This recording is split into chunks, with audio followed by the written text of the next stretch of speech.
kabajamtoota daawwattoota keenya akkam jirtu nagaa faraarri waaqayyoo bakka isin jirtan maratti isiniif baay'atu kun sagantaa dhoksaa saaqameeti sagantaa dhoksaa saaqame keessatti yeroo mara waaqayyo garboota isaatti dhoksaa isaa ituun himin hamaan godhu akkuma jedhe Amoos boqonnaa 3:7 akka dubbate karaa sagantaa kana waaqayyo dhoksaa baay'ee baasaati kan inni jiru keessuma garboonni isaa ijoolleen isaa sabni isaa maal hubachuu akka qaban bara booddee kana keessatti waaqayyo tooraan kallattiidhaan wantoota sabni isaa hubachuu qaban karaa sagantaa kana akkasiin hubachaa jirtan shakkii tokko hin qabnu. Ergaa isin nuuf ergitan irraa waan baay'ee hubachuu dandeenyeera. Maarreegaa har'a akkuma kana dura keessumaa qabadhee isiniif dhiyaadhee jira. Keessumoota kanaa wajjin torban darbee dhimma mallattoo torbanii irratti mallattoo tokkoffaa waliin ilaallee turre torban darbee jechuudha.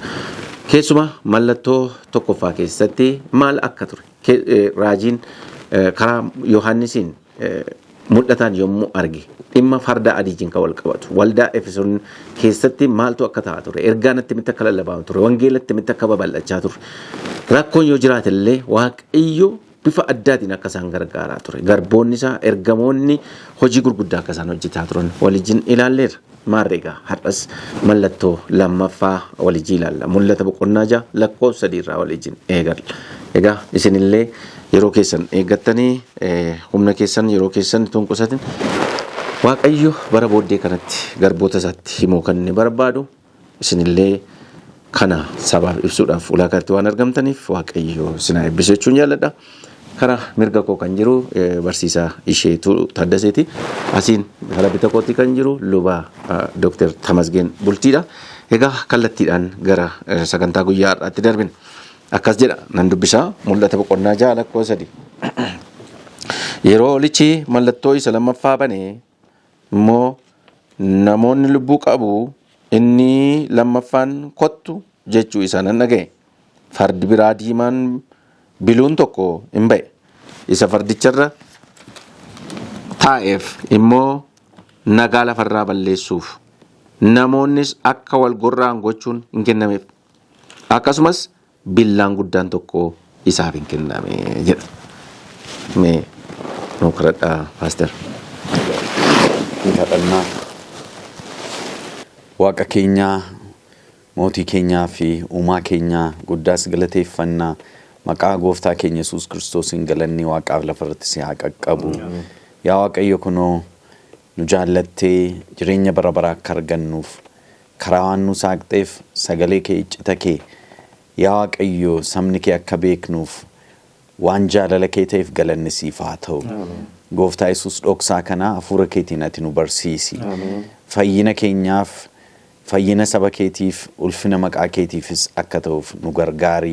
Hafuurri kee nu haa geggeessu sabni sagantaa kana ilaalu hundumtuu maqaa gooftaa Yesuusiin dachaa eebbifamu kan hundas kadhanna maqaa gooftaa keenya Yesuusiin. Ameen. Yaada paaster.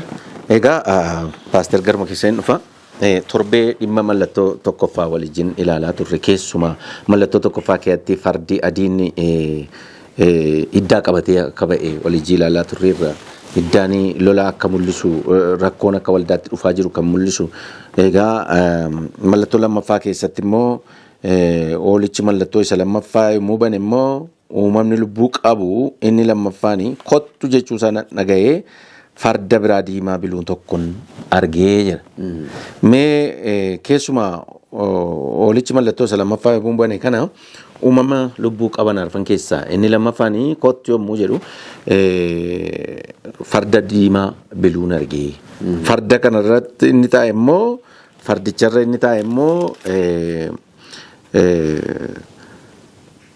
nagaa lafarraa balleessuutu kennameefi. Namoonnis akka wal gorra'anii fi aangoon kenname. Haa ta'u malee billaa guddaa tokkotu kennameefidha. Billaa jabaa billaa guddaatu kennameefidha. Mee kana asumarraa yoo jalqabne gaariidha. Galatoomii obbo Yohaannis.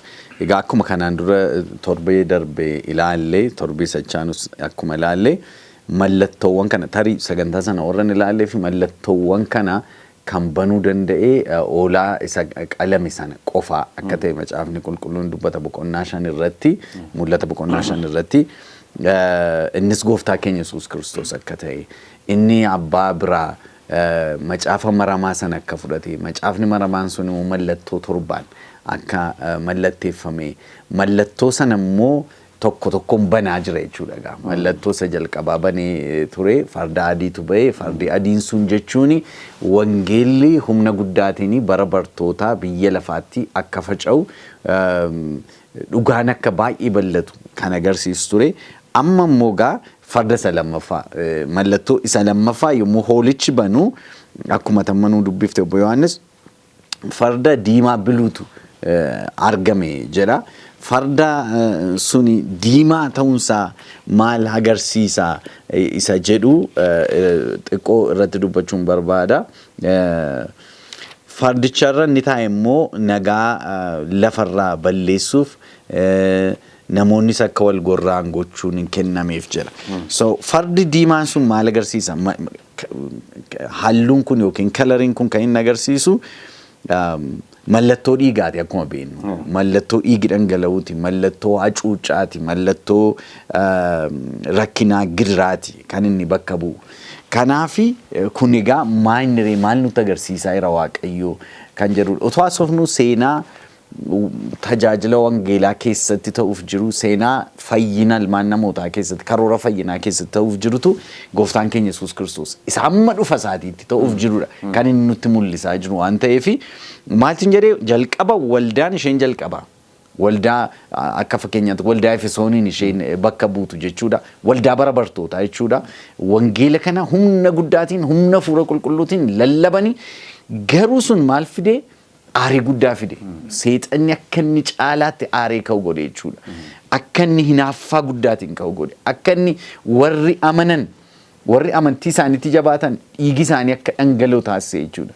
Tarii waldattii bara kanaa tarii waldaa Simriinaa irraa jalqabdee ishee jirtu wantiin walitti bu'a jechuudha. Waldaan Simriinaa yaadannoo taane waan ittiin ceephaamte hin qabdu garuu qorumsa guddaa keessa akka dabarte gidiraa guddaa keessa akka dabarte dubbata.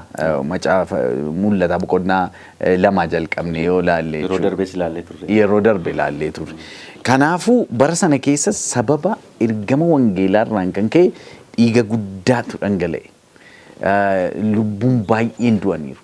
Lubbuu isaanii mararsiifanne du'arraa gara booddeetti hin deebine warri wangeelatti amanan kun. Kanaafuu akka ari'annaan jiru, akka dhiigi dhangala'uun jiru, akka sabni Waaqayyoo sababa wangeela kana fudhataniif dhiphatanii fi du'uun illee isaaniif irra jiru kan bakka bu'uudha yookiin kan agarsiisudha jechuun barbaada. Yaa Paaster, egaa akkuma torbees ilaalaa turre mallattoon kun gooftaan keenya Yesuus Kiristoos tokko tokkoon saaqaa kutaa akka inni jirudha asirratti kan amma dubbatame. Keessumaayyuu mallattoo isa lammaffaa yommuu saaqe kanatti kottuu edda jedhee booddee farda diimaadha kan argee. Fardi yeroo darbe ilaallee turre fardi saba Waaqayyoo bakka bu'uu danda'a. Yeroo isaatti iddoo baay'eetti yommuu ilaallu sabni koo fardan luugamamne ta'e yeroo jedhu argina. Egaa dhimma ari'annaa saba Waaqayyoo wajjin wal fakkaata. Amma akkuma paasteriin kaasanii mee ati maal yaadda? Keessuma kanarratti farda biraa diimaa biluu tokkos nan argee nagaa lafarraa balleessuudhaaf namoonni wal gorra'uudhaaf rakkina guddaa keessaa akka bu'an ari'annaan akka dhufu kaasaati kan inni jiru. Mee kanarratti yaadannoo dabalee. Baay'ee gaariidha. Macaafni qulqulluu keenya egaa waan baay'ee nutti hima akkuma amma paasteriin kaasuuf yaalanii. Bara waldaa ishee jalqabaa keessa jechuun jaarraa tokkoffaa keessa wangeelli humnaan mo'achaa deemaa ture, babal'achaa ture. Garuu immediately maaltu taanee dhufee seexanni wangeelli babal'achaa deemu kuni isan gammachiifne, ittiin tolle. Ndaawum isa dheekkamsiise. Sababni isaa wangeela jechuun egaa waa'ee fayyina ilmaan namootaa wanta dhugaa taasisu waan ta'eef namoota gara Waaqayyootti kan deebisu waan ta'eef darbees immoo mootummaa Waaqayyoof akka isaan kaadhimaman kan godhu waan ta'eef kun seexanaaf nagaa hin laanne. Boqonnaa isaaf hin kenne. So waa gochuu qaba jechuudha. Maal immoo gochuu qaba? Wangeelli kun akka hin babal'anne ittisa kaa'uu qaba. Ari'annaa fiduu qaba.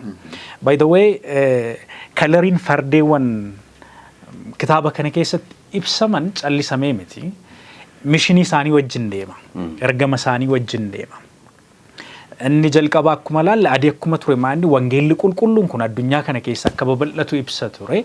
Inni diimaan kun immoo miishinii inni fardicharra taa'e qabu agarsiisa. Miishiniin yookiin ergamni inni fardicharra taa'e qabu kun immoo maanni ajjeesuudha, dhiiga dhangalaasuudha. By the way, wanti diimaa jedhamu macaafa qulqulluu keessatti yeroo baay'ee ari'annaa billaaf du'a wajjin kan inni ibsame. Achuma mul'ata Yohaannis boqonnaa 17 lakkoofsa 6 yoo dubbisne ganaa waldoota xaankee mallattoowwan xaankee keessatti itti dhufna malee dubartittiin isheen bineensicha irra teesse maal gootu ture? Namoota uffata diimaa uffatte dhiiga namoota qulqullootaan dhiqamtee akka argamtu argina iddoo kana. Qulqulloota baay'ee dhiiga isaanii akka isheen dhangalaaste argina. So asitti wanti diimaan yookiis dhiigni maal wajjin ibsame jechuudha? Ari'annaa wajjin ibsame jechuudha. Akkasuma inni mallattoo lammaffaa kana keessatti argamu fardiimaan sun maal agarsiisa? Ari'annaan dhufaa akka jiru. Kiristaanonni wangeela kana lallaban lafa kanarraa akka isaan badan dhabaman gochuun ejjennoo seexanaa akka ta'e agarsiisuuf kan ibsamedha. Yoo laalte itti fufee maal jedha? Nagaa lafarraa balleessuun isaaf kennameedha. Nagaa lafarraa balleessuun. Iddoo kanatti maal argina? Wangeelli nagaa fida by the way. Garuu sana irratti qofaa hin dhaabatu. Yeroo wangeela lallabuun diviizhinii yookiin immoo gargar hiramuu fidullee jira. Nagaan maatii gidduutti akka hin jiraanne, saba gidduutti akka hin jiraanne godhu jira. Wangeelli nagaa yommuu lallabamu seexanni ari'annaa jalqaba. Ari'annaa yommuu jalqabu immoo nagaa lafarraa fuusa jechuudha. Ajjeechaatu dhufa, dhiiga dhangalaasuutu dhufa, namoota hiraarsuutu dhufa. Sana bakka bu'aa jechuudha fardinni diimaan kun gabaabaadhumatti. So jaarraa lammaffaa keessaa, ispeeshaalii bara waldaa Simrinaa keessa maaltu ta'e? Ari'annaatu ta'e. Ari'annaan waldaa ishee jalqabaa keessa hin turre jechuu miti. Garuu iddoo kanatti guddatee jabaatee ispeeshaalii bara impaayeriin Room kiristaanota ari'achuuf ejjennoo guddaadhaan itti ka'edha. Kan agarsiisuuf farda diimaa fayyadamee jechuudha. Yaata mee kanuma irratti fardi diimaan kun edda ari'annaa keessumaa waldaa Simrinaa keessatti ari'annaan irraa jala bifa lamaan ilaaluu hin danda'amu. Fakkeenyaaf fardi diimaan edda ari'annaa dhiiga du'a mul'isa ta'e rakkina hidhaa isaa irratti fidu mul'isa erga ta'e waldaas bakka bu'ee immoo waldaanis qullaa'ummaa gadhiisaa hin deemne. Fakkeenyaaf waldaan Efesoon qullaa'ummaa qabdi. Baay'ee akkuma nuyi kaasaa turre wangeela lallabuu irratti baay'ee of kennoodha. Baay'ee bal'isanii wangeela hojjechaa turanii wangeelli iddoo hundumaatti mana mootummaa hundumaa seenaa ture. Waldaa Simrinaa keessatti garuu gabbu'aa dhufe. Fakkeenyaaf Tasalonqee jalqabaa lammaffaa boqonnaa 2 lakkoofsa 3 kaanee dubbisnee ilmi badiisaa sun tun dhufinni dhoksaan cubbuu waldaa keessa akka galu dubbataa jechuudha. Fakkeenyaaf dhoksaa cubbuu yeroo jennu irraa jala cubbuun fuula waaqayyoo duratti qajeelaa hin taane mana qulqullummaa keessatti ol galaa dhufeera. Kana duras dubbanne irra yaadattu ta'e waldaa Simrinaa keessatti waa'ee waldaa torbanii keessatti yommuu haasa'aa turre jechuudha. Waldaanis kufaatii argisiisaan dhumne, hir'isaan dhumne, dhoksaan cubbuu namni qajeelummaa dhiisee gara jal'inaatti goruun waaqayyoon dhiisanii waan biraa filachuu jalqabuun ari'annaan qullaa'ummaan ittisu. Ari'annaan wangeela babal'isa silaa jechuudha. Garuu isaanis waldaanis gadi hin buune haalli jiru maal fakkaata ture yoo qabsiifne ilaalle jechuudha. Keessumaa mee waan isin dubbisan. Ibroota boqonnaa 11 lakkoofsa 33 irraa akkas jedha. Isaan keessaa kaan amantiidhaan mootummaa mo'aniidha. Isaan keessaa yeroo jedhu waa'ee warra waaqayyotti amananii keessuma warra bartoonni 12 intinni tokkoffaa keessatti mallattoo tokkoffaa keessatti akkuma ilaalle jechuudha. Kaan waan qajeelaa hojii irra oolchanii abdii argatanii kaanis afaan leencotaa cufaniiru. Kaanis ibidda ollatu dhaamsanii qara billaa jalaa ba'anii dadhabbii keessa jabina argatanii lolatti jaboo ta'anii loltuu warra ormaas baqachiisaniiru. Dubartoonni namoota isaanii warra duraa du'an du'aa kaafamaniif deebisanii fudhataniiru. Warri kaanis jireenya isa wayyuuf du'aa akka ka'aniif gadi dhiifamuu didanii harka warra isaan dhiphisanitti dhiphatanii du'aniiru. Kun bartoota ilaallata baay'inaan yoo ilaalle jechuudha. Egaa ari'annaan akka kanatti tureera. Akkuma isin amma kaastanii namoonni baay'een du'aniiru. Haa ta'u garuu mallattoo tokkoffaa keessatti hamma mana mootummaatti lallabanii Phaawulos fa'aa ilaalle hamma mana mootummaatti wangeela dhaabbatanii isa sinfanniftan gooftaa Yesuus du'aa ka'eera jedhanii ija jabinaan lallaban. Sana booda irrumaa jala namoonni warri kun yommuu du'aa dhumaa dhufanii ergamni waldaa maal ta'a dhufe xinnoo iddoo gadhiisuu akkas amantiirra namni dadhabuu deemaa waan dhufe wayii fakkaata. Akka Tasalonqee keessatti ilaallu jechuudha. Mee kana irratti yaada Paaster. Egaa yommuu ilaallu akkas jedheen jalqabu barbaada. Nagaa lafarraa balleessaa inni jedhu jira miti. Maaltu nagaa lafarraa balleessuutti fide isa jedhu ilaalleen gara yaada keetti deebi'a. Nagaan lafarraa kan inni badu gooftaan keenya Yesuus Kiristoos yommuu dhufe ani nagaa waan hin buusuuf dhufe isinitti hin fakkaatinii jedhee dubbateera. Gargar ba'uu buusuuf. Eeyyee. Nagaa waan hin buusuuf dhufe isinitti hin fakkaatinii. Maa jechuu isaati Yesuus? Wangeelli kun utuu hin jaallatin namoota gargar hiruu jalqaba. Maal jechuudha? Wangeelli meeshaa gargar nama hiruudha jechuutu hin taane warri isan fudhannee warra isa fudhatan irratti diinummaa horatu takkumaan. Diinummaa horatu. Kanarraan kan ka'e haati intala ishee jibbuu dandeessi. Abbaan ilma isaa jibbuu danda'a. Namni manaa wal ari'anii dhiphina baay'ee walirraan ga'u. Amma irraatti illee hin argina kana. Namoonni wangeela yommuu fudhatan warri kaan yommuu didanii ari'annaa guddaan akka uumamu.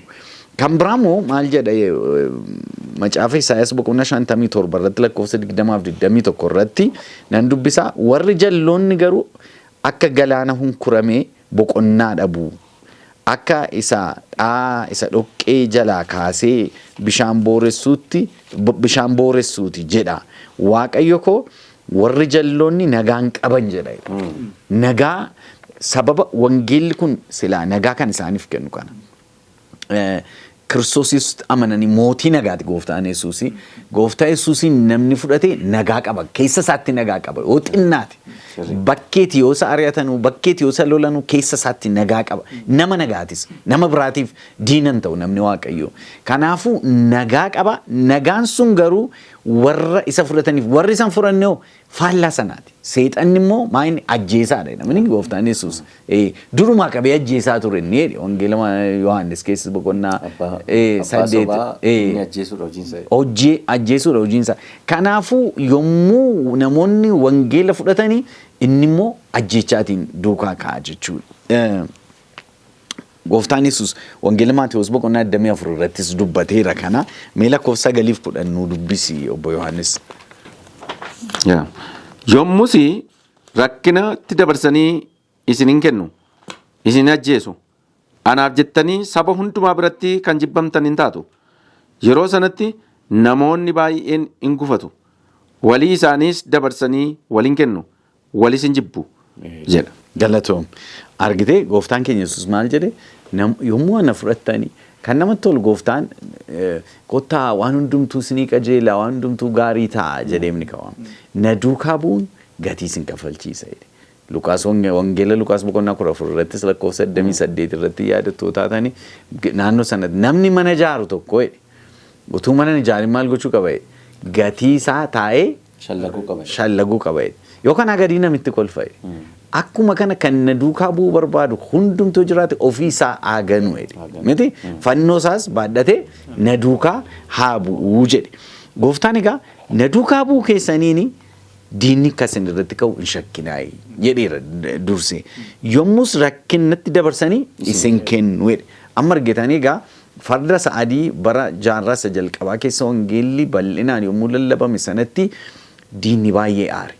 Diinni aaru isaarraan kan ka'e namoota akka jibbaman taasisuutti ka'e.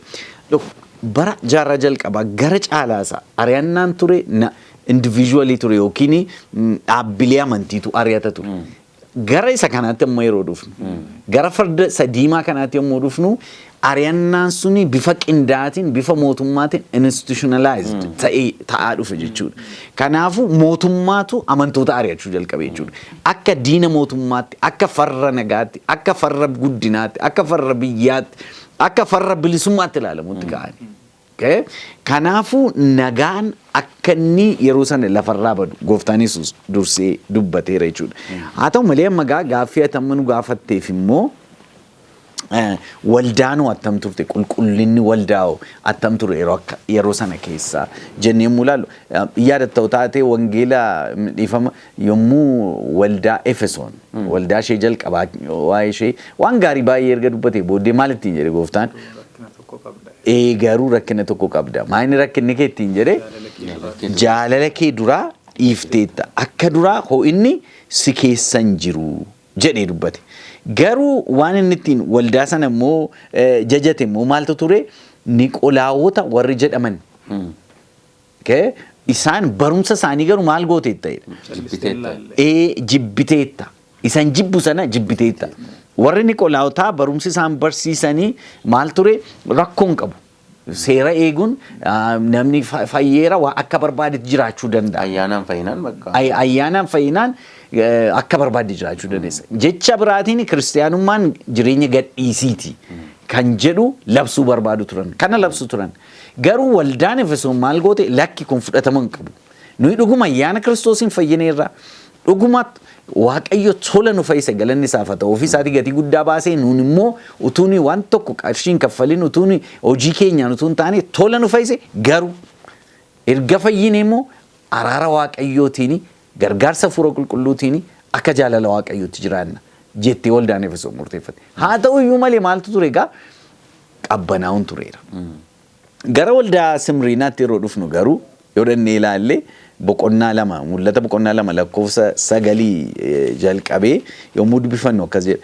Ergichi rakkina sirra ga'e hiyyuma kee hamaa sirratti dubbachuu warra Yihuudootaa utuu hin ta'in Yihuudoota ofiin jedhaniinis ani beeka.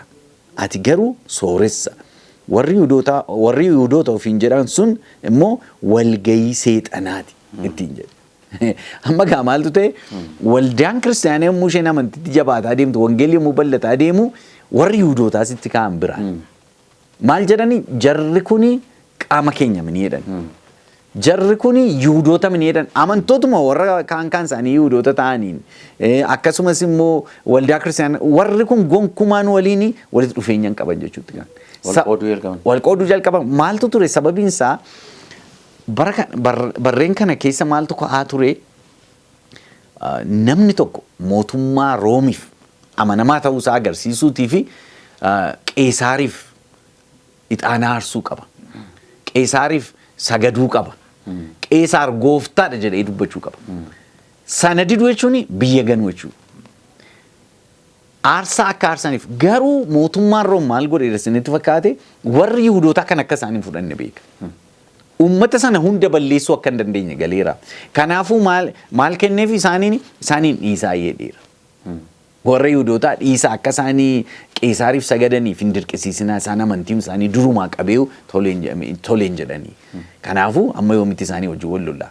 Waan biraatiin akka isaan nurratti hin fincille duwwaa eegaa malee isaaniin akka kana dirqama dhibaafatanii hin gaafatinaa. Okay. Amma gaa warri kiristaanotaa immoo yommuu dhufanii nusi akkuma isaaniiti jechuutti ka'an. Jechuun nus waaqa kan biraa fi hin dhibaafannu. Nusi kan biraan hordofnu waaqa isa waaqaaf lafa uume waaquma Abrahaam. Waaquma warri Yihuudootaa kun waaqa jedhan isa hordofna isa waaqessinaa yommuu isaan jedhanii ka'anii warri Yihuudootaa maal jedhan? Lakki. Jalqaba warri Yihuudoota mini yoo Yihuudoota ta'e mee nanna qabatanii. Siigale yoo Yihuudoota ta'e nuyi wanti nuyi goonu jirra. Aarsaa nuyi dhiyeessinu jirra. Sirni nuyi geggeessinu jira. Meesaa geggeessanii jedhaniitu itti dhufu jechuudha. Kaan isaanii immoo kiristaanuma iyyuu erga ta'anii booddee immoo isaan gidduu galanii sirriidha Yesuusitti amanuun keessanii sirriidha ayyaanaan fayyina jechuun keessanii garuu nanna qabadhaa. jedhu turan. Kanaafuu Yihuudoota ofiin jedhani garuu Yihuudoota miti jedha gooftaa Yesuus. Isaan kana irrattis dhiibbaa sirra ga'u waan mormiteef rakkoon guddaan sirra ga'eera. Hiyyoomteetta, rakkatteetta. Garuu sitti hin fakkaatin ati sooressa. Ani si wajjin hin jiraa. Itti fufee maal? Dhiphina isa sitti dhufuuf jiru hin sodaatin jedha. Kunoo kunoo seexanni akka isin qoramtanii ilaalamtaniif isin keessaa kaan mana hidhaatti akka galfatan gochuuf jira. Guyyaa 10f rakkina argachuuf jirtu. Du'a yoo sitti fideyyuu ati hamma du'aatti amanamaa ta'e ani immoo gonfoo ittiin jireenya argatan siifan kennaatiin jedhe. So waldaan Simriinaa waan ittiin komatamte hin qabdu akkuma beektan waan ittiin komatamte hin qabdu amantiitti laafteettan jedhamne isheen. Garuu barumsa sobaatiin dhiibbaan irra tureera definitely irra tureera. Garuu waldaattaan waldaan Pergamoontu baay'ee gadi bu'uu jalqabe gama qulqullina waldaatiin. Warri kun ari'annaa keessa turanii dhiphina guddaa keessa turanii waldaa isheenitti aantu garuu rakkoo guddaa keessa galteetti kan jedhuun ilaalan. Yaataa Paaster. Egaa akkuma amma fardii diimaan ari'annaa dhiphina akka mul'isu waldaa Simriinaa keessattis ari'annaan dhiphinni sittiin dhufa. Garuu obsi immoo ta'a kan jedhu sanaaji wal qabata jechuudha. Keessumaayyuu akka isaan rakkinatti dabarfamanii kennaman namoonni baay'een du'atti akka isaan dabarfamanii kennaman. Ta'us garuu Waaqayyo akka isaanii wajjin jiru. Hundumaarra kan caalu baay'ee isa kaan hin dandeessu. Namoonni si wajjin waaqessan namoonni si wajjin amantan yeroo deebi'an isin irratti kan ulfaataadha baay'ee ulfaata. Amma waldaa Simriinaa kana keessatti kana waan mul'ate wayi fakkaata. Silaa tokko ta'anii abaluu Yihuudaadha abaluu Yihuudii miti jedhanii abaluu immoo Ormaa jedhanii haasa'urra edda gooftaa Yesuusitti lachuu amananii akka sanatti qabachuutu isaa irra yeroo garuu Yihuudota nanna qabachuuf sinirra jira ulaagaa sanan guuttanii jedhanii haasa'uudhaanii walqoonnaa yommuu dhufu seexanaaf baay'ee karaa banaa jechuudha. Naa asirratti ari'annaan kun rakkinni kun bal'atee iddoo guddaa argachuunsa isa isaan wal qoodan walirratti ka'an sunillee dhiibbaa guddaa argamsiiseera jechuudha. Seexanaaf karaa baneera warra isaan ari'atuuf akkuma amma paasteriin kaasanii yeroo bara Yohaannis fa'aa bara Phaawulos fa'aa ari'annaan kan dhuunfaatti kan ati ari'atamtu amma garuu akka dhaabbataatti kan isaan ari'amaa jibbamaa jiran. Kanaafuu immoo isa kana irratti tokko ta'uu isaa irra ture. Haa ta'u malee seexanaaf daandii sababa bananii fi ari'annaa guddaan mana hidhaatti dabarfamanii kennamuun akkuma nama Ibroota boqonnaa tokko keessaa dubbise baay'een isaanii hin ari'atamaniidha. Dubartii dabarfamanii kennamaniidha. Keessumaa immoo dubartoonni illee jedha. Amma waa'ee kaataa kaamboo ulaa kanatti kaasuu dandeenya. Fakkeenyaaf kaataa kaamboo keessatti waldeensonni illee ari'annaa guddaadha kan isaan yeroo kana jalqaban jechuudha. Hidhamuurraa gara wangeela kana lallabuu irratti bilisummaa yommuu dhabaa dhufani mirgi isaanii yommuu dhiibamaa dhufe gara moggaatti baqachuun wangeela kana fudhatanii bosonatti galuun rakkoo gurguddaan kan dhufe jechuudha. Na yeroo kana ture jechuudha. Haa ta'u malee akkuma amma isin kaastanii nan dubbisa gara dhumaa isaa irratti akkas jedha. Ta'es immoo nagaa lafarraa balleessuufi jedha. Nagaa lafarraa balleessuuf namoonnis akka wal gorraan gochuun hin kennameef akkasuma billaan guddaan tokko isaaf hin kenname. Tokko billaan inni kennameef kun isanitti nama ajjeesu moo billaa kan biraadha kan jedhu sanarratti ibsanuu laattu. Namoonni wal gorra'uun hin kennameefi walirratti ka'uun wal loluun wal nyaachuun wal ajjeesuun namoonni bakka wal ari'achuun yeroo kana dhufe jechuudha. Dura waan akkasii mul'atu. Maaliif namni wal jaallata? Namni waldaa ishee tokkoffaa sana keessatti waldaa Efesoon keessatti namni walii dhimmaa amma mormallee yoo ta'e birmadduudha abaluu akkasii abaluu Ormaa abaluu Giriikiidha abaluu Yihudiidha jedhanii keetti wal qooduu hin turre. Amma garuu akka isaan wal irratti ka'anii wal ajjeesuun wal gorra'uun akka dhufu dubbateera jechuudha. Meegaa isa kanarratti billaa guddaa tokkotu immoo kennameefidha. Billaan kun isuma isaaniitti wal qalaniidha moo billaa kan biraadha? Baay'ee gaariidha. Iddoo kanatti jalqabumaa kaasnee olaalle ergamni isa farda kanarra taa'ee nagaa balleessuudha. Billaan immoo qaba. Billaan sun immoo karaa inni ittiin nagaa lafarraa balleessuudha. Kana gadi fageenyaan yoo laalle gara fuula seenaatti achi deebinee wanta seenaa keessatti ta'e tokko yoo kaasne wanta seenaa keessatti akkamittiin kiristaanonni akka ari'aman billaadhaan akkamittiin akka isaan du'an agarsiisa. Maanni fakkeenya fudhanne jalqaba jenneerra wangeelli kun ofii isaatii wangeela nagaati. Garuu namoota hin fudhanne keessatti namoota isan simanne keessatti jeequmsa uuma isaan jeeqa nagaa isaan dhorkata. Bal'achuunsaa dagaaguunsaa isaan jeeqa. Fakkeenyaaf impeeraroonni Room yookiis immoo bara sana impeeral Roomii bulchaa akka turani wangeela kana hin jaallanne isaanitti hin tolle isaan jeeqe riba isaan dhowwe. Yommuu riba isaan dhowwu wangeela kana ittisuuf kaasan akkuma jalqaba yaaluuf kana akkam godhan fakkeenyaaf namichi impeera Room gaggeessaa ture tokko Marcus Aurelius nami jedhamu filoosoferadhasi impeera Roomaa keessattis gaggeessaa ture. Wangeelli kun babal'achuu yommuu jalqabu baay'ee isa jeeqe. Baay'ee isa gaafasee jeequ maal godhaa kiristaanonni kun wangeela kana warri lallaban kun akka isaan dhabaman gochuun isarra ture. Kanaaf maal godhu turanii hawaasa keessa isaan qoollefatanii baasu. Gabaa keessatti akka isaan nagadanne godhu. Bakka hawaasni walitti qabamee jireenya hawaasummaa jiraatu keessaa isolate isaan godhu turan. Sana qofaan turre hawaasumayyuu isaan irratti kaasanii isaan ari'atu turan. Mana isaanii keessaa isaan ari'atu turan. Maal godha ture namichi kuni Marcus Aurelius kuni namoota kiristaanummaa kana fudhatanii isa kana babal'isan yakka tokkoon akka isaan himataman godha jechuun fabricate godhanii kan isaan hin qabne fabricate godhanii oomishanii jechuudha yakka isaan hin qabne oomishaniiti maqaa balleessuun ture. Jarri kun kanibalistiidha. Foon namaa nyaatu. Maanni gooftaa Yesuus waa jalqabsiisee ture miti irbaata gooftaa kana jalqabsiisee ture na isa kun foon kootii kun dhiiga kootii fudhadhaa yaadannoo kootiif godhadhaa kan jedhame ture sana practice gochuu yommuu isaan jalqabanii jarri kun ilaa warra foon namaa nyaatu kanibalistiidha jedhee isaan himataa ture. Akkasumas fira isaanii wajjin warra ciisanidha. So ari'atamuu qabu kun jarri kun jedhame ari'atamaa turan. Billaadhaan waan isaan hin qabneen waan isaan hin qabneen billaadhaan illee akka isaan gorra'aman kan godhaman jiru. An baay'ee kan ajaa'ibe dubartiin tokko turte yeroo sana kan isaan guyyaa guutuu hiraarsaa oolanii maqaan ishee illee jira. Blandinaa dubartiin jedhamtu tokko guyyaa guutuu hiraarsaa oolanii rakkisaa oolaniitu xumurratti du'uu diddee hafuurri keessa jiraachuu isaa yommuu argan gaaffii gaafataniini. Maaliif dhiisteen miidhama kana jalaa bilisan baatu ittiin jedhanii turan. Jennaan dubartiin kun maal jetti? Ani dogoggora tokkoyyuu hin hojjenne an kiristaana qofa jettee deebiste. An kiristaana qofa dogoggora tokkoyyuu hin hojjenne. Naa dhiisuun barbaaddu karaa kan no. Ejjennoodhaan itti fuftee waaqayyo baay'ee kan sin ajaa'ibu seenaan baay'een ajaa'ibe tokko jira. Bara actually umuriidhaan bara waldaa Efesoon keessas tureera garuu caalaatti kan inni tajaajile waldaa Simriinaa keessa ture namichi kun Polycarp nami jedhama. Polycarp kun wangeela kana lallabaa ture hojjechaa ture babal'isaa ture boodarraa impeeraroonni Room gaaffii isa gaafatani.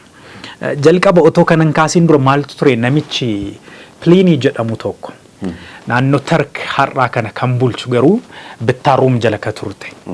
Xalayaa barreessa ture isa walii gala hoogganaa Room impeera Room isa walii gala Trajan nama jedhamuuf xalayaa barreessa ture. Maal ture xalayaansa? Jaroonni kiristaana jedhaman kuni baay'ee babal'ataa jiru. Maal jedhaa plain clearly they are invading our world.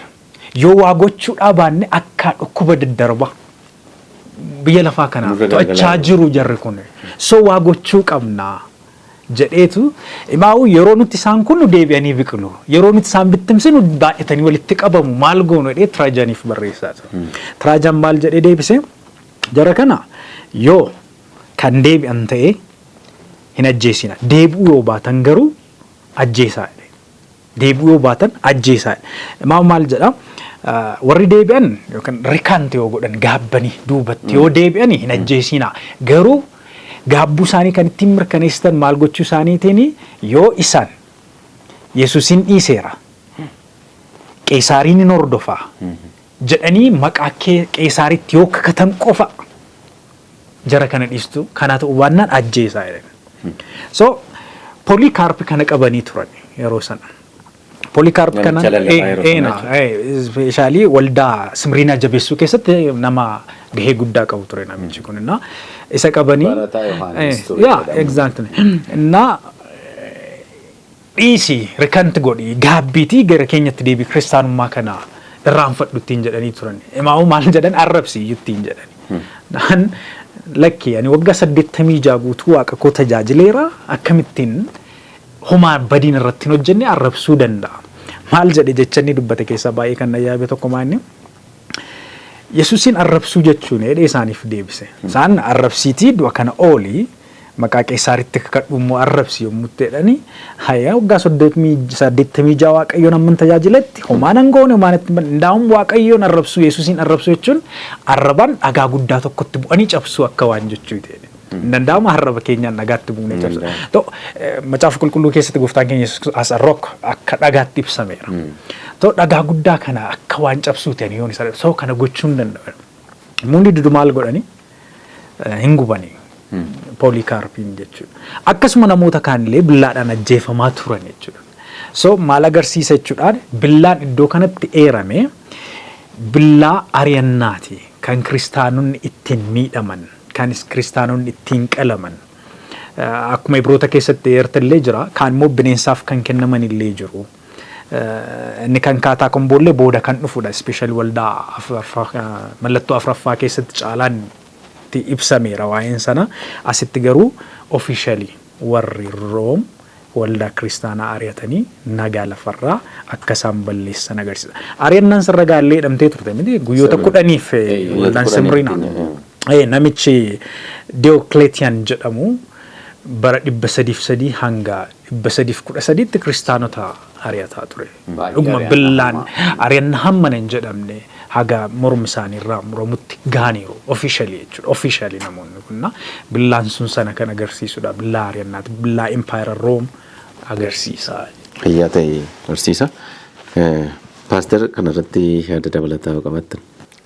Sirriitti gaarii godhamee ibsameera. Wanti baay'ee nama ajaa'ibu akkuma sillatti Ibroota boqonnaa 11 keessaa dubbifte kaan isaanii ooluullee hin barbaanne. Baay'ee kan isin ajaa'ibu. Toof kennani. Akkuma amma barsiisaa sheetuun dubbatanii utuu xiqqoo fakkeessuumaaf lakki Qeesaar gooftaadha utuu jedhanii booddee ko yommuu gaafatamanii maala no mootii isa lafarraa jechuu kooti jechuu danda'u turan fakkeessuuf garuu isaan maalan isaani Qeesaar gooftaadha jedhiitii oolii yommuu ittiin jedhanii no Yesuus Kiristoos gooftaadha Yesuus Kiristoos gooftaadha kaleessas gooftaadha har'as gooftaadha boris barabaraanis isa gooftaani Qeesaaronni hin dhalatu hin du'u hin darbu Qeesaaronni kanaan dura turan iyyuu warri namoonni sagadaniif warri namoonni gooftaadha ittiin jedhanu du'aniiru. Yesuus Kiristoos garuu inni du'a mo'ee isa ka'eedha amma immoo bara baraan jiraata. Gooftaan Yesuus waldaa Simriinaatti erga keessatti waa inni ittiin jedhe yoo jiraate inni du'ee ani du'een ture amma garuu du'aa ka'eera ittiin jedhe. Maal jechuusaati si ajjeesu hin sodaatin. Si qaluu danda'u hin sodaatin. Si arrachuu danda'u hin sodaatin. Amma wanti guddaan namni sodaatu du'a miti. Inni dhumaan du'a. Duuma sana hin sodaatin. Sababiin isaa ani du'a mo'ee ka'eera. Kanaafuu siinis du'a sin kaasa. Hin sodaatin. Yeroo gabaabduudha yoo si ajjeesanu warra foon ajjeesan hin sodaatinaa jedhamni. Hin sodaatin ani du'a mo'ee ka'eera. Kanaafuu jarri kun baay'een isaanii kan baay'ee nama ajaa'ibu bara dhumaatti ari'annaan akka qabu sagalee Waaqayyoon dubbata. Barumsa guddaa kan nu irraa argachuu qabnu. Jarri kun baay'een isaanii kaan amantiidhaan dhaabatanii kadhatanii Waaqayyoon nu oolchi jedhanii kan oolan jiru. Kaan garuu kan nama ajaa'ibu kaan garuu ooluullee hin barbaadu. Ulfina Waaqayyootiif. Du'a sana ulfina dhibaafatamuutiif. Sababiin isaa maaliif du'u namni du'a barbaadu hin jiru. Garuu maaliif du'u sanatti fakkaate afaani Giriikiitiin dhugaa ba'uu jechuun martirs jechi sun maal jechuudha? Dhugaa ba'uu jechuudha. Namni tokko nama ragaa ba'u yoo jedhani martiros jedhama. Garuu isumatu booddee keessa afaan Ingiliffaatiin martirs jedhamu namoonni amantii isaaniitiif dhibaafataman wareegaman. Maalirraan kan ka'edha? Bara sana keessa dhugaaf dhaabachuu isaaniitiinitu dhugaa ba'u turan. Du'a isaaniitiinutu dhugaa ba'u turan. Kanaafuu nama du'e maal jedhu yeroo sana nama amantii isaatiif wareegameeni dhuga baatu jedhama. Amma fakkeenyaaf waldaa tokko keessatti dhuga baatuun koo abalu Antipas, dhuga baatuun koo Antipas baranni du'ettillee atai yeroo sana jabattee dhaabattee ta'e. Dhuga baatuu inni jedhame sun martyrs kan jedhu maal jechuudha? Du'aanitu dhugaa ba'an. Du'aan dhugaa egaa namoonni maal jedhan gaafa turani maalummaa akkasii hamma du'aatti jira kana dhaaba. Maalumatti namichuma kana isaan namicha jedhu Yesuusiin namichuma kana hordofuutiin maal tamma kanatti hamma du'aatti akka isaan ga'an isaan taasisaa jedhanii ajaa'ibsiifatu turan. Garuu isaan du'a keessaallee ooluun barbaannedha. Galanni Waaqayyoof haa ta'u. Obboleessi tokko yommuu natti himu bara ari'annaa biyyuma kana keessatti yeroo dargii keessaa jedhe namoonni bara sana keessa amantoonni turan Pirootestaantonni Adventistootas dabalatee ari'annaa guddaa keessa turan. Yeroo sana hidhamnee turre obboleessi sun hidhamnee warri kaanii amantoonni warri kaanii ni hidhamne hin boowwedhe maaliif nu hidhamuu dinne jedhanii maaliif gooftaa carraan isaa attamitti nu qaqqabne nu gooftaaf amanamoo mini jechuudha hamma jedhanitti ga'u turanii jedhe yeroo waa'ee gooftaa sii galu ofii kee irraanfatta jechuudha kan na duukaa bu'u kanaaf jedhe gooftaan Yesuus kan na duukaa bu'u of ganee fannoo isaa baaddatu yeroo baay'een irra deddeebi'ee dubbadda kan gooftaan Yesuus fannoo isaa baaddatu inni jedhe suni na duukaa bu'u inni jedhe suni Yesuus fannoo ofii isaa baatee deema ture akkuma beektan bara sana namni fannoo baatu jechuun nama du'a gara du'aatti deemu jechuudha sababa garaagaraan warri Roomaa qabanii waan isaan godhanii hin fannisu nama mootummaa irratti fincile nama hannaan baay'ee rakkise nama biyya jeequudhaan nama jeesuudhaan rakkise kana hundumaa hin fannisu maal godhanii fannootti sitti baachisu fannoo guddaa ofii isaatii sirriitti qopheessanii baaddaddu eewusii baata isatti fannifamtu eewusii baata kanaaf fannoo sana irratti immoo sababa inni ittiin du'e immoo ittiin du'uuf jedhu immoo yookiin yakki isaa irratti barreeffama gooftaa keenya Yesuus Kiristoosiin yakki isaa irratti barreessa maal jedha mootii Yihuudootaati. Warri Yihuudootaa akkas jedhee malee jennaan lakkeen takka barreesseera. Phiilaaxoos sababi isaa waa barreessuu qaba. Sababa inni ittiin du'u barreessuu qaba.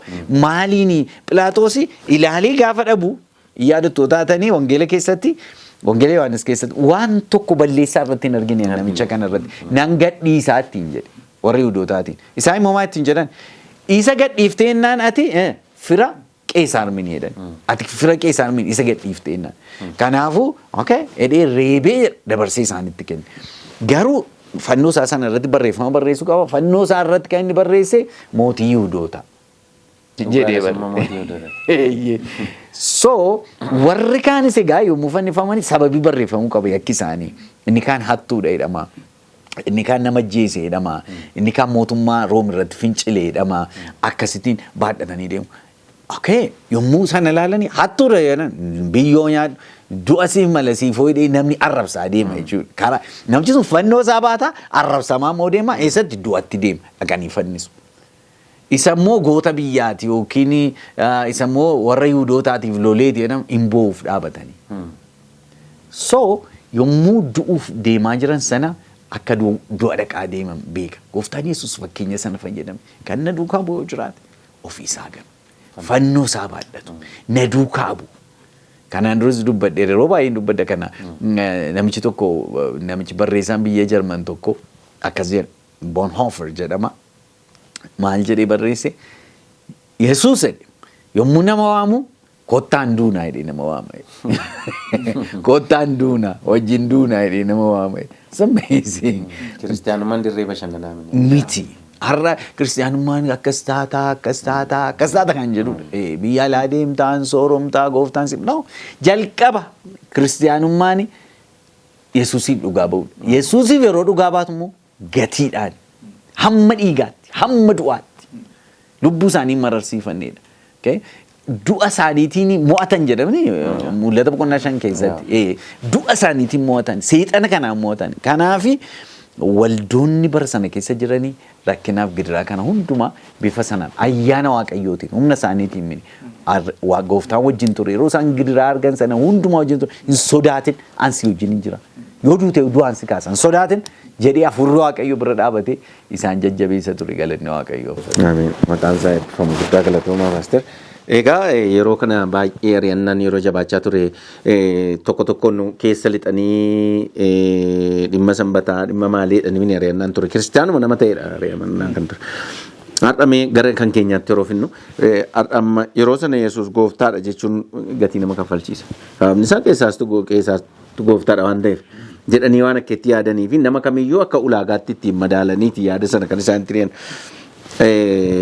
Namoonni baay'een Yesuus gooftaadha jechi jedhu yommuu dhufe akka dhaadhannootti yeroo sana ture jechuudha. Sababni isaa Yesuus gooftaadha, alfaadha, omeegaadha, du'aa ka'eera. Kanaafuu isa gooftaan malee Qeesaar miti jedhanii arraba isaanii irraa yommuu dhaga'amu inaara ture jechuudha. Namoonni isa ari'atan kun inaaru turan. Har'a garuu Yesuus gooftaadha jechi jedhu kun akka baacoo wayii something. Akka jedhamtire akka waan humna hin qabne wayii hin fakkaatu waanuma argan irratti yoo baacoos ta'ee yoo qaldiis ta'ee walitti qaldaa yeroos yoo ta'ee like that akka kanatti dhiyeessu horiimti illee yoo nyaatte midhaan nyaatte illee Yesuus gooftaadha sareen illee yoo waa fuute Yesuus gooftaadha si'aayifatu gooftaan jedhu. Baay'ee yeroo sana kana Yesuus gooftaadha jechi jedhu dhaadhannoo kanaan dhufeetu namni Yesuus gooftaadha jedhamu fannifama ture. Du'atti geeffama ture, hin hidhama ture, hin garafama ture. Har'a garuu kiristiyaanonni bara keenyaa akka laayyootti kan ilaalamu. Yesuus gooftaadha yeroo jennu dhugaan sun nu galuu turreera. Amma maarsaa akka inni nama kaffalchiisu. Keessumaa rakkoo akkamii argaa akka isaan turan. Mallattoo lammaffaa kana keessatti dhiphina akkamii akka isaan argaa turanii Yesuus gooftaadha jechuun du'aan akka isaan ga'aa ture hubachuu danda'utu nurra jira. Salphifnee Yesuus gooftaadha jennee isattiin baacnu arraba keenya irraa dhaga'amu ta'uu qaba. Baay'eetti yaaduu danda'utu nurra jira jedheen dhaamsa dhaama. Egaa mee yaada gara cuunfaatti fiduudhaafi haa ta'u billaadhaan namoonni baay'een gurraa amaniiru garuu amantiin isaanii amantii kanarra duuba deebi'uu hin barbaanne yeroo baay'ee ari'annaan wangeela babal'isa malee wangeela duuba hin deebisu. Bara keenya ari'annaan jira ari'annaan akkasii waa'ee bara keenya irratti xinnoo irratti waa dubbannee darbuudhaaf ari'annaan akkasii dhibu malee ari'annaan akkamitti kan jiru yoo kanaan dhibeeyyuu jechuukooti. Meeshaa kana wajjin xiqqoo daqiiqaa tokko fudhadhaati. Kana nu ibsa isheetu. Baay'ee gaariidha. Egaa kiristaanonni wangeelaaf jedhanii ari'atamaa akka turan ilaalleerra. Bara keenya kana immoo ari'annaan akkasii jiraayi kan jedhu yoo ilaalle dhugaa dubbachuuf akka bara sanaatti hin jiru. Bara ammaa kana keessa ari'annaan ni jennu billaadhaan namoonni ajjeefamuun biyya tokko keessatti sababii amantiitiif kan miidhaman jiru. Ispeeshaali amma gara Iraan kana yoo deemtanii gara Chaayinaa keessatti illee hagas mara miti. Biyya tokko keessatti still kiristaanonni maqaa Yesuusiin akka waamne kan dhorkaman jiru. Iraan keessatti obboleessi koo tokko natti baa ture yeroo achi barachaa ture. Officially waldaa banattee waaqeffachuu hin dandeessu. Wantoonni akkasii rakkisoo yeroo ta'an jira. Yeroo si ajjeesanis jiraachuu mala. Garuu gara biyya keenyaa dhufne wantoonni akkasii hin jirani. Iddoo baay'ees yoo ilaalle wantoonni akkasii hin jiran. Garuu harka wayyaa jalaan ari'atamuun jiraachuu mala. Tooftaa tokkoon ari'atamuu jira. Maqaa balleessuudhaan kiristaanummaa isa dhugaa kana warra sagalee waaqayyoo qabatan kana especially akka waldaa Adventistitti yoo fudhanne yeroo baay'ee maqaadhaan kan arrabsamu warra hafuura hin qabne warra gogaa wantoonni akkas jedhaman ari'annaan akkasii jiraachuu mala. Garuu officially mootummaadhaan kan godhamu kallachaan hin jiru. Garuu dhimmoota sanbataa wajjin wal qabatee yeroo tokko beekaniis haa ta'u hin beekinis haa ta'u mootummoonni yeroo kiristaanota rakkisan jiraachuu mala. Qormaata wajjin wal qabatee hojii wajjin wal qabatee wantoonni akkasii jiraachuu mala. Waan fedhallee ta'u garuu officially itti yaadamee ka godhame ta'uu dhiisuu mala. Kana yommuu jennu immoo dhufu gara fuulduratti ari'annaan akkasii jechuu keenya miti. Caalaatti hin dhufaa yeroo isaa eeggatee hin dhufaa. Garuu wanta barbaachisaan iddoo kanatti maalidha? Ari'annaan haa jiraatu. Ari'annaan hin jiraatin. Waan qabanne kanaaf akkuma warra bara waldaa Simriinaa sana yookiis immoo akkuma bara mallattoo isaa lammaffaa baname sana amanamoota ta'uu qabna. Hamma dhumaatti amanamaa ta'e ani immoo maaliin siif kennaadhaan gonfoon siif kennaadha. So amanamoota ta'uu qabna. Ka dhuunfaatiin ari'annaan nurra ga'uu mala. Akka waldaatti illee ta'uu dhabaatu dhuunfaatiin ari'annaan nurra ga'uu mala. So yeroo kana waaqayyoof amanamuu danda'uu qabna. akkuma jarri sun aarsaatti kaffalan hamma dandeenya aarsaa kaffallee dhugaa kana tursiisuun nurra jiraata kan jedhu yaada qaba. Hayyaa ta'e. Ani kan jiru bara kana keessa jalqabaa maalirraa barannaa isa jedhamuu fi waldaa simriinaa bara fardi diimaan sun ba'ee inni fardarra taa'u sun immoo nagaa biyya lafaarraa balleessuuf akka ba'ee dhiigni baay'een akka dhangala'ee lubbuun baay'een akka badanii argineera. Kiristaanummaan yeroo hundumaa waan tokko gaafata. Amanamaa ta'e amma dhumaatti amanamaa ta'e isa jedhu gaafata. Amma dhumaatti har'a amanummaa keenya wanti gaaffii keessa galchu hin jiru. Har'a amanummaa keenya kan qoru hin jiru. Billaatiin yoo nari'amnu taanee seexanni amma gita keetiitti qoricha sii qopheessa. Amma gita keetiitti qoricha sii qopheessa. Qabxiin jiru sadarkaa kamirratti ari'atamaa jirta lafa jirtutti waaqa duratti amanamaa jirta.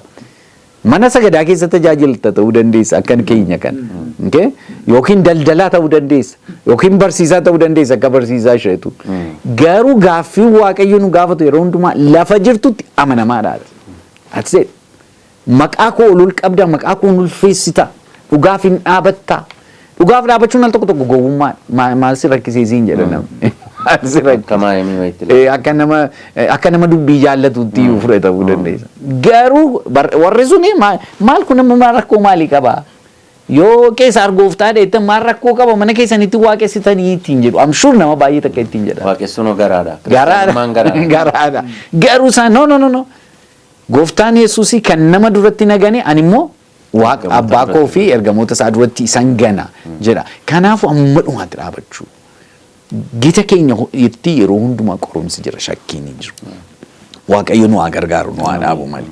Garuu inni lammataa kan hin jechuu barbaadu waldaanii amma keessa jiru jechi koo barri keenya kuni kiristaanummaan bara kana bara waldaa Laawudooqiyaati.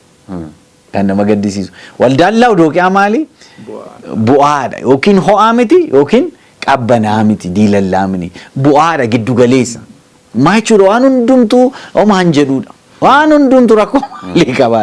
Haala akkasiitiin jirti waldaan kiristaanaa lafarra bara kana jirtu. Rakkoon qabu homaan jedhu. Waldaan simriinaa waldaan bara amma mallattoonni lammaffaa baname sanaa dubbannu kuni dhugaa jabinaan ija guutuudhaan dubbataa turan. Dhugaa beekaniif immoo dhaabatu turan. Kanaaf seexanni jabaatee isaan ari'ata ture. Bara dhumaattis sabni waaqayyoo hambaan saba waaqayyoo callalamaa hin deema. Qorumsi seexanni jabeesseen kaasa tooftaa jabaati. Hamma bituuf gurguruu hin danda'amne. Hamma mallattoo bineensichaa fudhatte malee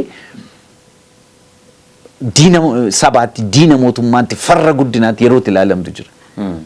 Yeroo sana warri ayyaanni waaqayyoo baay'atee fi amantii isaaniitti jabaatan hin ari'atamu amma dhumaatti gaaffii hin qabu. Waaqayyo nu haa qopheessu nu haa dhaabu enna malee. Ayyaata waaqayyo sinaa eebbisu. Egaa mallattoo lammaffaadha har'a kan nuyi xumuraa jirru.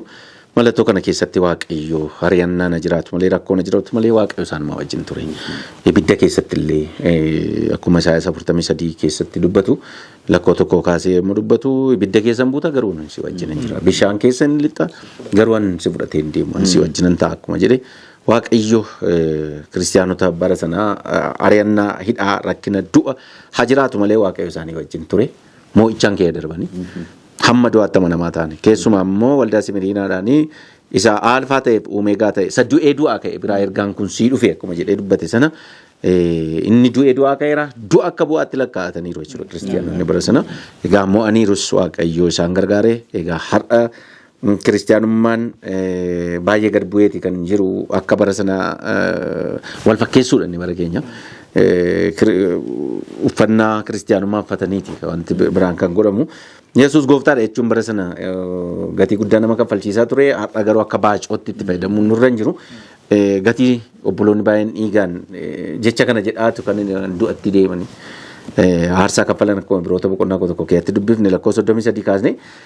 Har'a garuu akka laayyootti akka baacootti kaasnee waaqayyoon har'absuu wajjii wal fakkaata waan ta'eef of eeggannaa gochuu qabu kiristaanonni kan jedhu yaada asuma laannee dabarra. Egaa ogeessi kaameraa keenyaa hubat geetaachoo sa'aatiin ga'eera jechaati kan isheen jirtu. Egaa asumaan nagaa dhaammanneeti kan nuyi torbee mallattoo sadaffaatiin walitti deebina.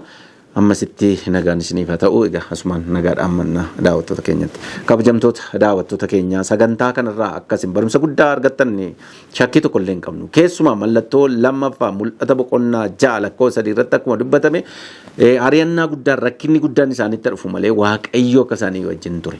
Egaa inni farda diimaa irratti taa'e suni diimaa jechuun du'a ari'annaa akka ta'e waliin ilaalleerra. Haa ta'u garuu Waaqayyo moo'ichaan isaan dabarseera. Aarsaa guddaa kaffalaniiru. Yesuus gooftaadha jechuudhaani hamma du'aatti amanamaniiru. Du'a isaaniitiin dhugaa mirkaneessaniiru. Dhiiga isaaniitiin hidhamuu isaaniitiin aarsaa kaffalanii dhugaa kana mirkaneessanii darbaniiru. Nullee egaa bara keenyatti of ilaaluun of to'achuun maalirra jirraa jennee of ilaaluun baay'ee murteessaadha. Asumaan nagaa dhaammanna torbee mallattoo isa sadaffaatiin wal argina mul'ata boqonnaa 6 lakkoofsa 5 irratti deebinee wal argina mallattoo isa sadaffaadha.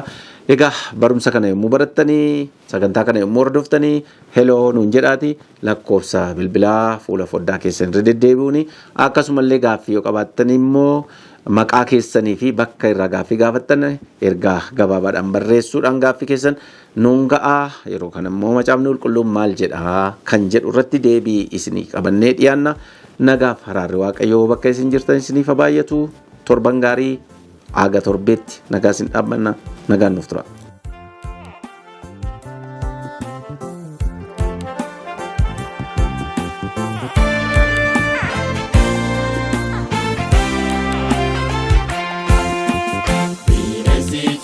Sera sadirse Jinjiruudhaan seera kan Waaqayyoo yeroo naarii haatamuu dhufeera yoon qophoofne eeganuufi wayyoo humna raajota sobaan tumsame dinqiin dhugaa caale yoo mul'atu baay'een alaabaa manuel isaanii kan jawwicha gaafas ni filatu.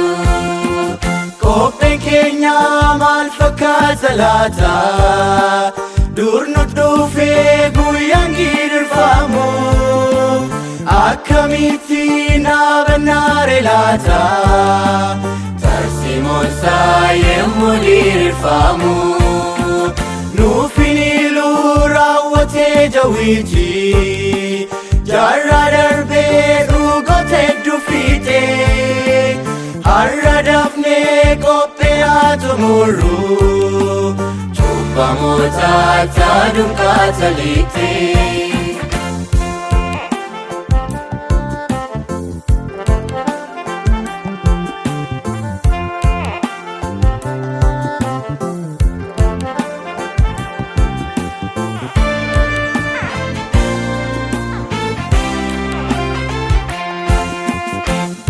Lafaan ajaa'ibsiifatu aangosaatiif hunduun jilbeeffatu bifa waaqessuun mul'ata malee garuu miti kan dhugaa jaalatu dinqiif malaallee iddoo agarsiise yaada namoota baay'ee booji'aa. Nafarraa namni dhugaa jibbee dinqii arguurraa yaada sakaa. Qopheen keenya maal fakkaata laata dur nuti dhufee guyyaan gidirfamu akkamitti naabannaare laata tarsiimoon isaa yemmuu gidirfamu nuufin iluu raawwatee jawwichi jaarraa darbee dhugoota hedduu fiixee har'a dafnee qophee'aa xumurru cubbamoota taadunqaa taliitee.